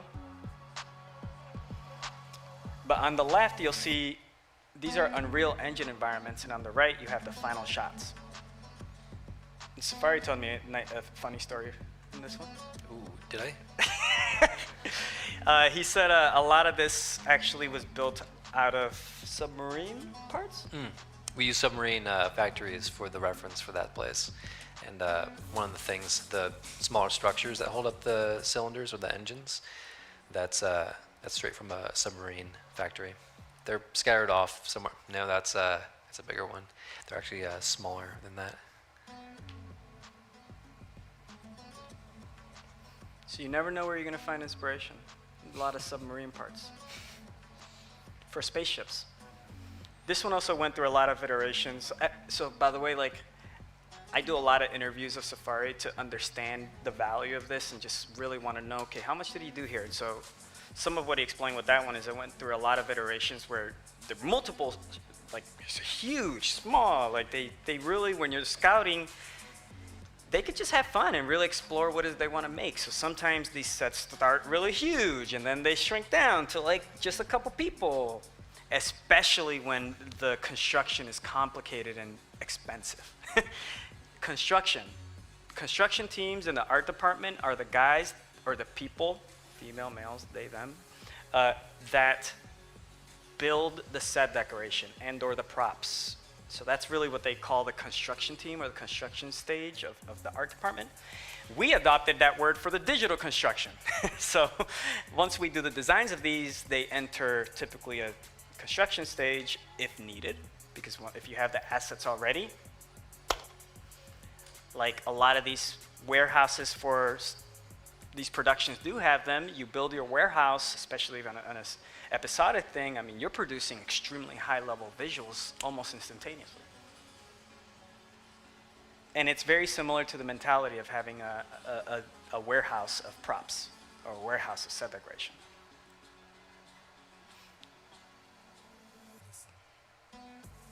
So all you see on the left, the planning, but look how similar it all is, right? It's really daunting.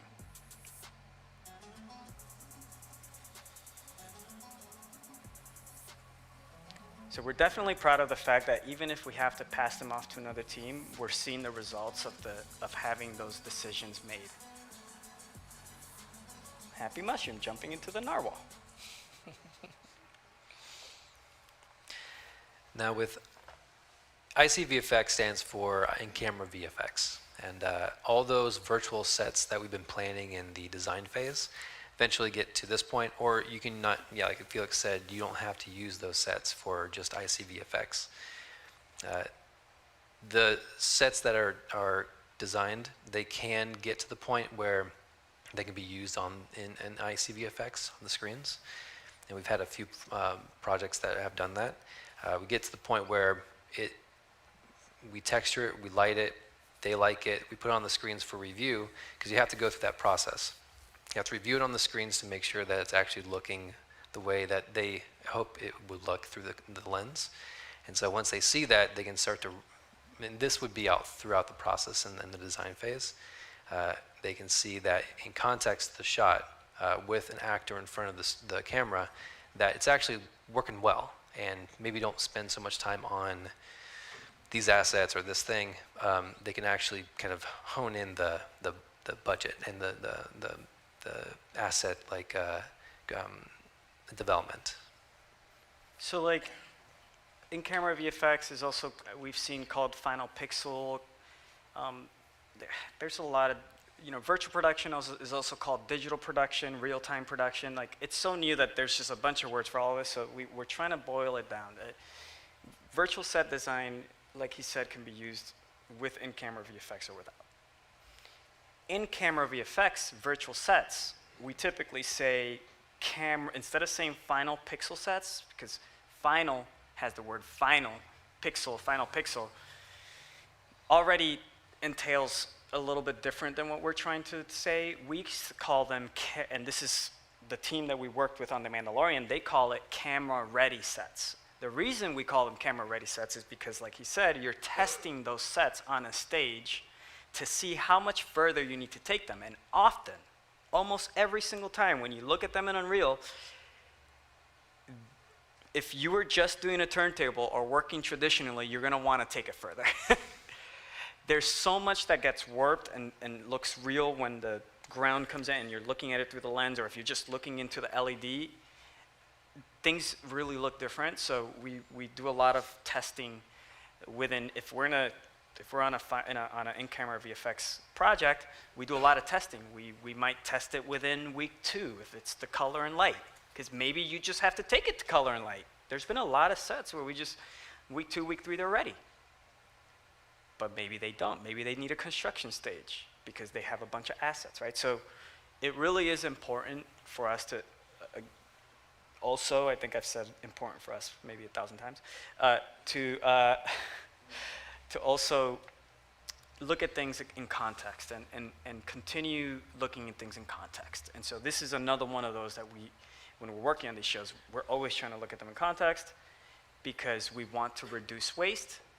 So on The Mandalorian and on those projects, planning for that sometimes is tough. During lunch break, they were doing tests and checking the shots sometimes early in the morning, sometimes at night. But it really does allow them to not have to take it too far. And so these are 3 sets that were used on season 2, episode 5. This planet called Perth, or this location called Perth.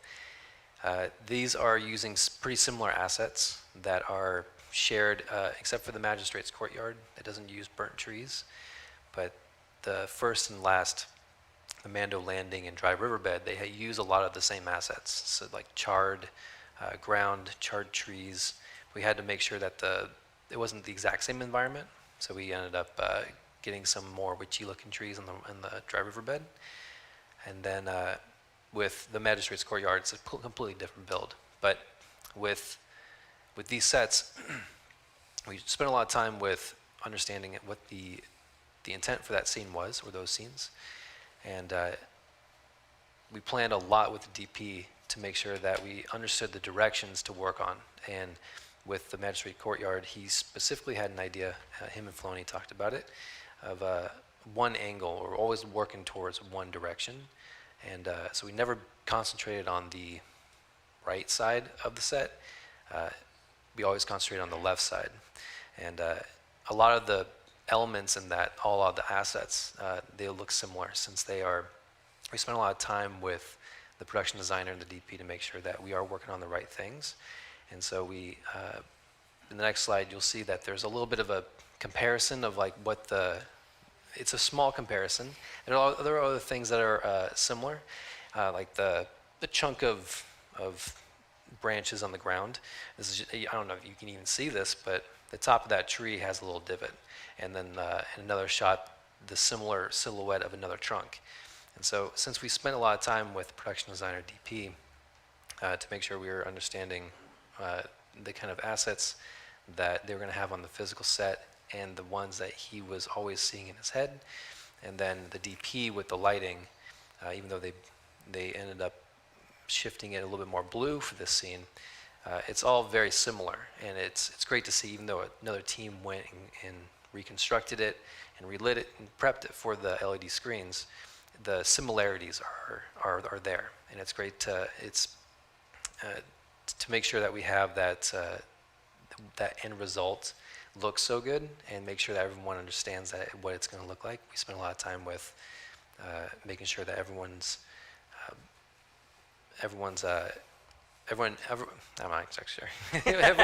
knows what they're going to get in the end. For a lot of these projects, we actually delivered them to ILM, and we had to go back and do our own homework to see what actually made it to the screen, and we learned that a lot, all of it, if not a lot, made it to the screen. So this is an example of what 3 sets could do for you, right? Like, these took around 9 weeks to create 3 final pixel sets, or 3 camera-ready sets, or 3 VAD sets during the design phase that were taken a lot further, right? And so these 9 weeks got them 19 minutes of runtime covered on one episode. So the episode was 40 minutes, 19 minutes of that were those sets. If you plan your production right, that's 9 weeks of work that covered you. 9 weeks plus maybe it took optimization and some work to make them run smoothly on the stage, just add a couple weeks to that, 2 to 3 weeks, right? That's, I think for those producers out there, how many shots is 19 minutes if you had to quantify them one at a time in a traditional VFX pipeline? I guarantee you this process was cheaper. And so some of the stats, I mean, we just put this in here, but if you look at the bulk, on season 1, we were producing around 45 plus real-time sets. By Ahsoka, you have 70 plus, similar team, much higher quality, and 380 plus virtual scouts, and then it takes a smaller dip down in skeleton crew. But all of this had similar teams, similar structures. When I'm saying similar teams, we're not talking about teams that actually went through all of this. The quality raised because of the tools and the assets.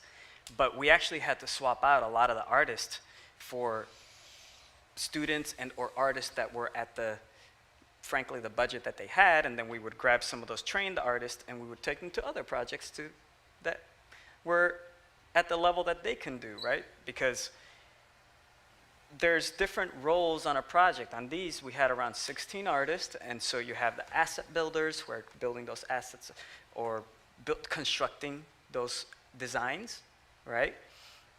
And if you go up from there, you have your lead who is helping the art director drive the project.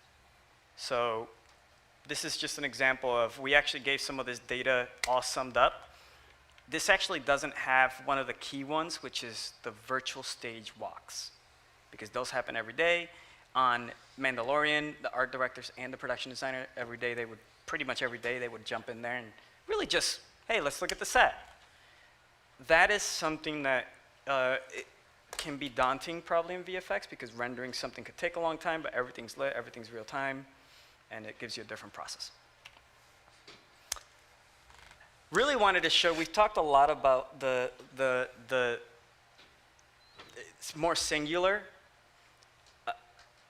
Virtual production definitely requires, as it scales, it gets more complicated, and so this, the top right, you have an example of what a team looks like for a scale of a project that would go for almost a year, right? Like that's like around 16 artists, but they're producing 200 plus virtual sets and hundreds more variants, different lighting scenarios, set decoration, setups, and then bottom left is a shot grid that he used to manage those things and where all the visuals, the notes are captured, the timelines.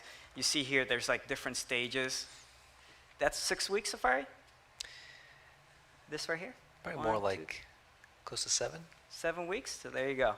On Ahsoka, they also gave the team a little more time. When we started on The Mandalorian Season 1, they were like, you have 5 weeks.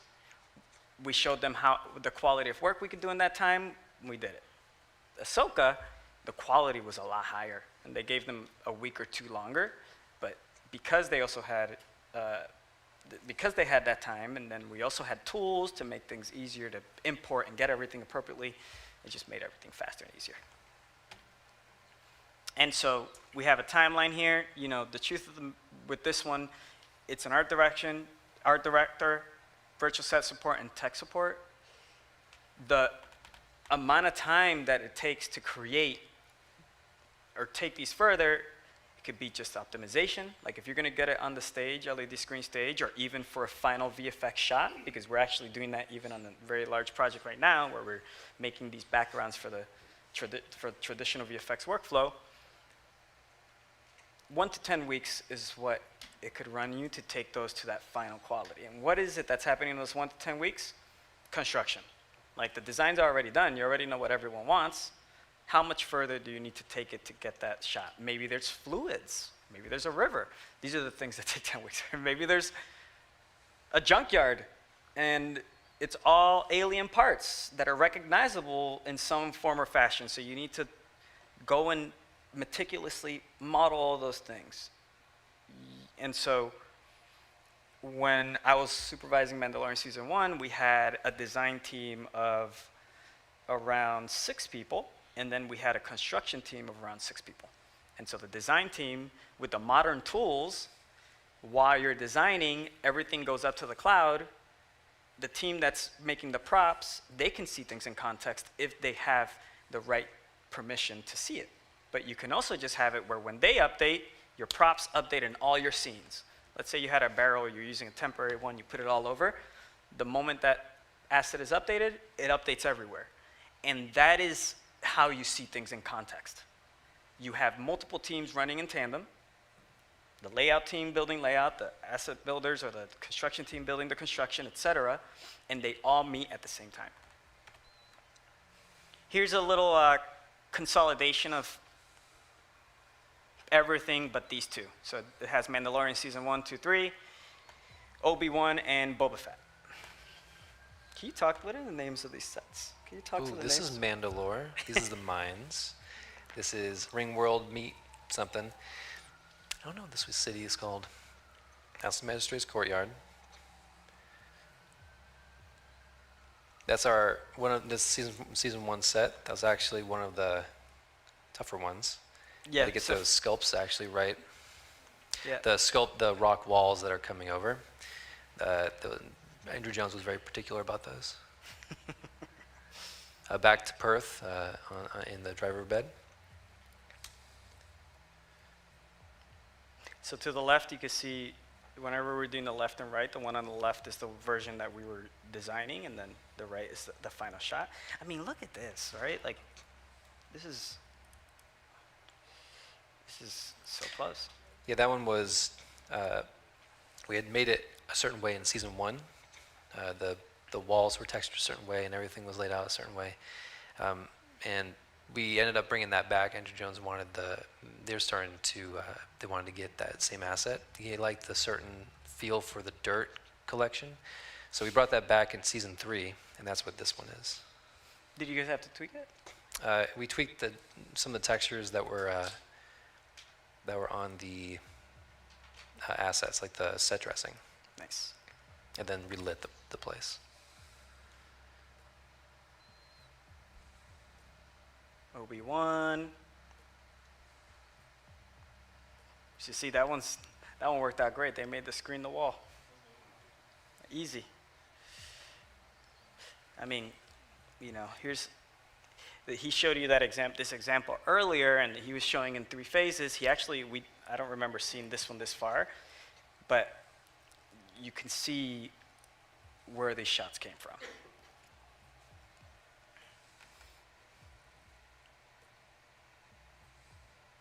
Ringworld was tough. That underbelly, that one was tough. Even though the concept at the beginning was it was great. It was very simple and a platform they walked on. But it went through a lot of iterations of what they can do on the LED screens, where they're going to actually position the action.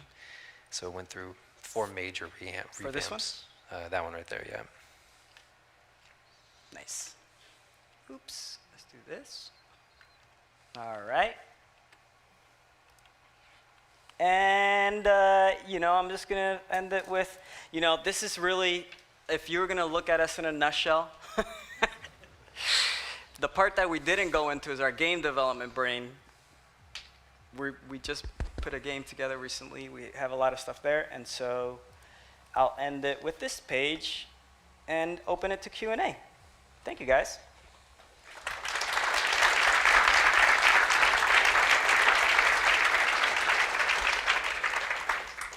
Thank you all so much. If you have a question, go ahead and raise your hand. We're going to take just a few. Okay, I see you right in the middle. If you have your hand up, just keep it up, and I'm going to keep a mental cue. But here you are. First question.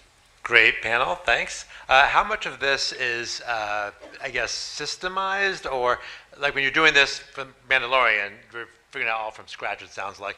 How much now are there programs that help you do this, or have you built the programs, or other people built the programs? Are you still kind of figuring everything out piecemeal from project to project? And if there are programs, which ones should we learn? Yeah. Well, funny enough, it's all the similar stuff that you're already learning. It's the process that's evolving. So we're modeling and texturing in Maya, Max, Photoshop, Substance Painter. Sometimes the effects are done with Houdini. It's the centralized hub of a lot of these things is Unreal. And so that's really the newest tool or the newest member at the party. But everything else that you're learning is going to work and is going to be something you can use. I think, what else do you think? Well, it very much is about the process of rethinking it or having an understanding of the way to make these sets and to review those. It's not really a setup or a software to learn for that. It's a simple script breakdown, here are the sets, and then you make those through this process of quick iteration, and Unreal's, like you said, the hub for that, which is the biggest thing to learn, because the tips and the kind of workflow is, before Lumen, you had to understand light baking and all these different things. Then you had to understand, or then we had to learn how to break it and break it well. So it's just about like using those same tools that you learn. But are there softwares in there that you could recommend? No. No.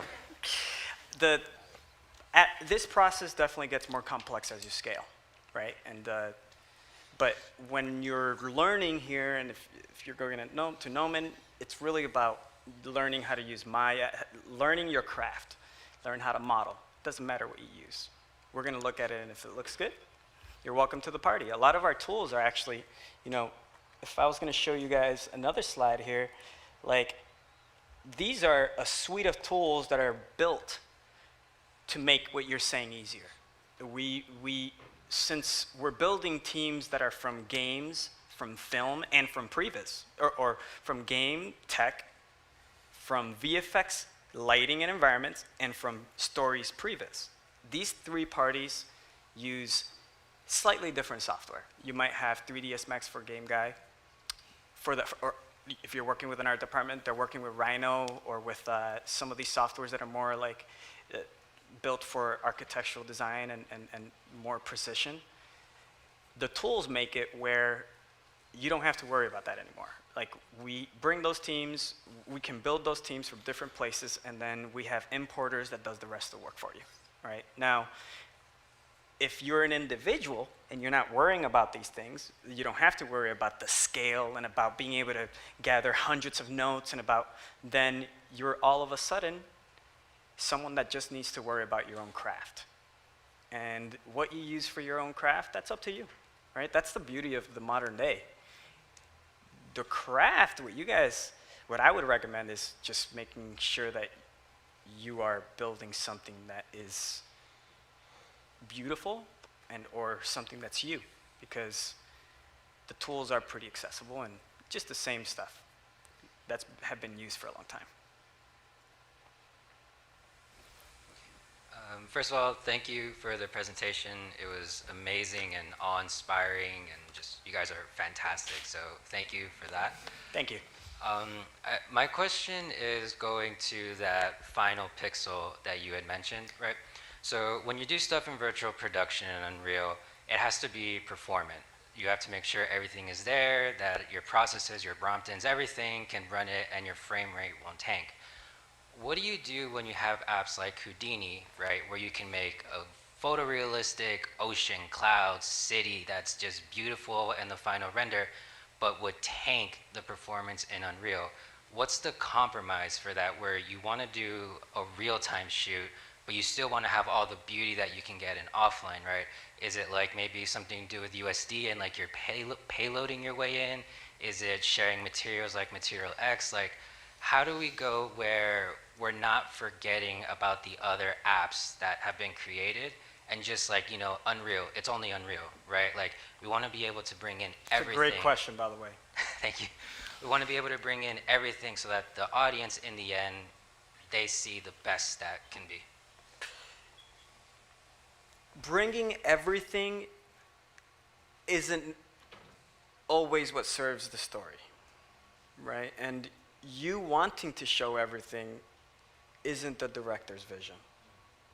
So it's important to play the game of what's needed for the story, because you are right. Bringing it to Unreal and having this process, I can't even speak to what they do to optimize it and make it run in real time. Like, I don't even know what the fuck they do up there. But they have to optimize everything, and it's like you have 10 apples, and everything takes an apple frame rate. And you have to use those apples appropriately. In pre-production, if you don't have to do a virtual location scout with a VR, you don't have to worry about 2 apples, like less apples to play with or less frame rate to play with. I'm going to use a different analogy. That's not working. So that's not working. I just confused you some more. Long story short, when you're working with Unreal, you're going to have frame rate, and everything takes frame rate. If you go to an LED screen stage and you're going to shoot on a stage, the stage itself takes some of the frame rate. So your set needs to be even more optimized versus if you were just going to render it. You can't get away from that. Not if you want to do in-camera VFX where the set is real time. You can't get away from that. Now, what you can do is design your water in Houdini, bring it into Unreal, check it out on the stage, and see how much you can remove to get it to run at frame rate, but still have your shot, have it be real time, and then if you have to enhance it, you enhance it. You got the color data, you can get all the capture data, you have all the assets, you have, right? So there's multiple ways to work with something, let's say like an ocean, still do it on a stage, but still enhance it, because maybe you are able to get 90% of it there, like the flow of the water feels good and stuff, but maybe the crash on the fucking boat and all that steam, and that has to be posted, right? So planning, you already knew that this was going to happen, because if you use this process, you already knew. Like if you planned this in pre-production, if you did some previs, or if you work with Safari on some layout, you're already anticipating it. Then you get to a little bit further, and then you start doing tests on the stage. You're already anticipating it even further. So you're going to be able to plan through that, and at the end, if it's something unattainable, then hey, you should absolutely go the traditional VFX route. There's no reason to use this for things that it's not going to actually give you the cost savings and or the quality. So that's why you get a team that can help you, or that's why you do this process, so that you can actually work with the director and they can get that help to visualize it, because you are making those decisions, and you have to be, we've seen too many projects run into difficulties because they're not considering the optimization. It's super important. Great question. So we have two final questions for you, one here and one here. So I'm going to set you up right now. Hello? Okay, oh my gosh. Hi. Hi. My name is Lindsay. Hi, Lindsay. So I'm going to graduate from Gnomon very soon. Congrats. Thank you.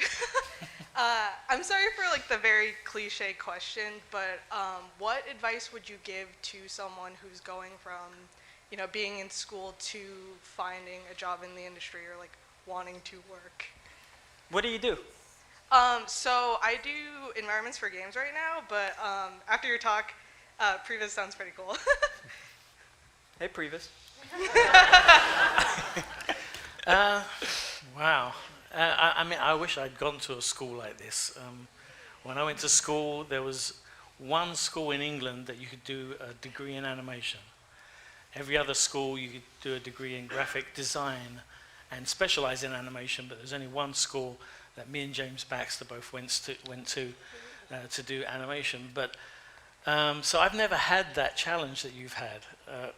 My scenario was taking a VHS and my portfolio into London on the tube, leaving it at a studio for a week, coming back and hoping someone looked at it in that time.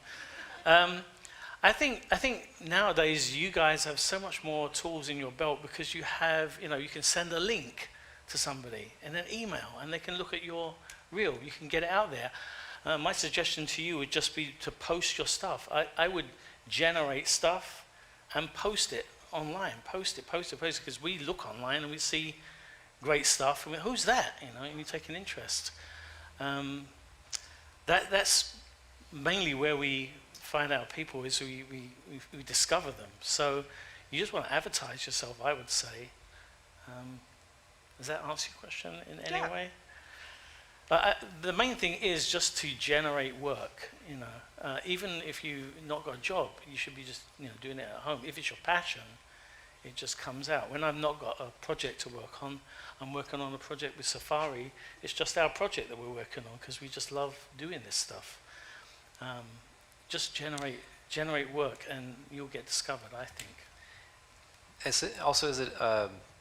Are you doing, you said game environments as well? Yes. The entire environment, making the models, Yes. laying out the set, like level design, or what's the? And are you photorealistic or you like stylized? I've been doing more stylized work, but I've been focusing on like realistic right now to kind of balance out my portfolio. So a little bit both. That's good. That's good to have range, but I think having a well-structured environment, a scale, a story that's built into it, is what I look for with previs and whatever other environment. If it's got great cameras, make sure your framing's okay. You have to present the environment that you're building. It's kind of a tough one because I remember just wanting to build the environment and not necessarily showing that off. So work on some cameras and that kind of thing. Lighting is super important. Awesome. Thank you so much.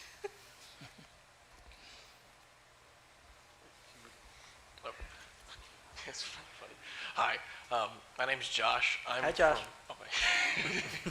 I'm from CSUN, Cal State Northridge, and my perspective is a little weirdly specific because our school has a virtual LED wall, and there's only about 15 students that we know how to use it.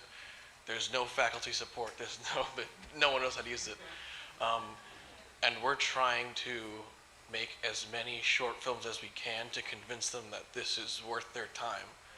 And I'm very curious, what are, like, as far as virtual production goes, what are the most, like, what are, like, lighting conditions that are gonna look the best on virtual production? That's a little broad, I guess, but. No, that's good. I love that. That's his jam. Through the past several years, I've learned that it's all about indirect light, directional indirect light. You can sneak in some sunlight, but it looks so good when it's overcasty or dusk. We use sunlight. I don't know the setup of your stage as well. It's tiny.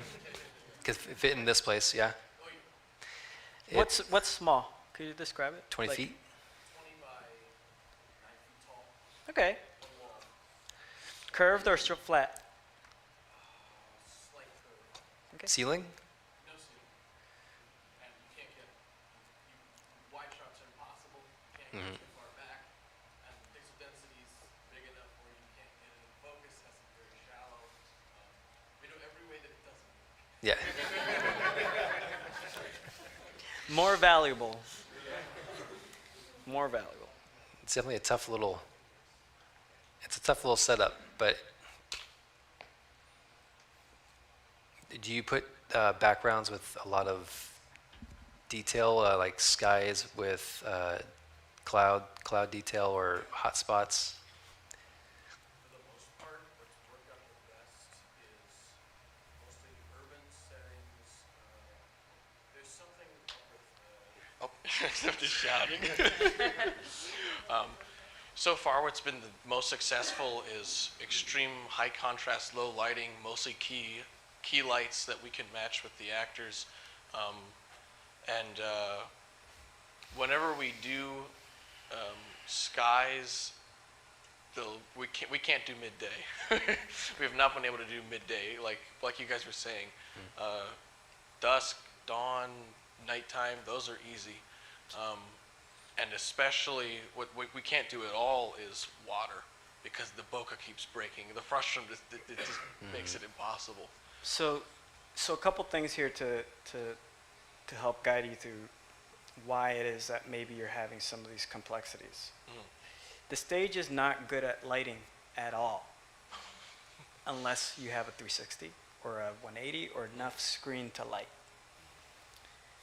Where you're lacking potentially here is a gaffer. You need a film gaffer to join your team. You could probably find a student that would freaking die to join you on this. That's a gaffer.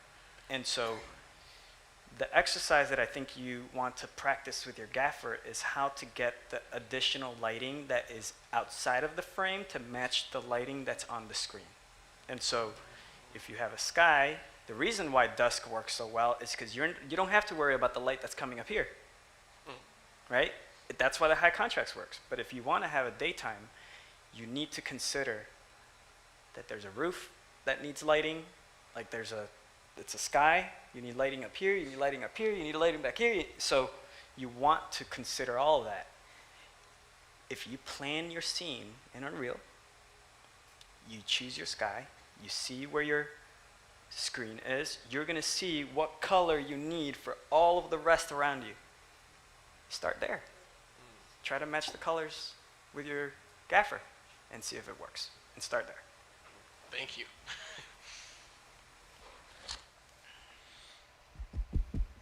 All right, everyone, give it up one more time for Narwhal.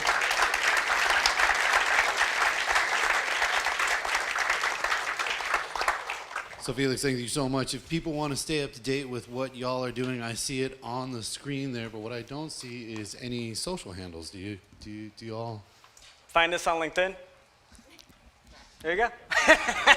Sounds great. Thank you all for Felix. coming here for another great Gnomon industry event. Thank you at home. And if you want to stay up to date with Gnomon and what we do here, as well as other great live events that we're going to have here, go ahead and visit us at gnomon.edu. And until next time, we'll see ya.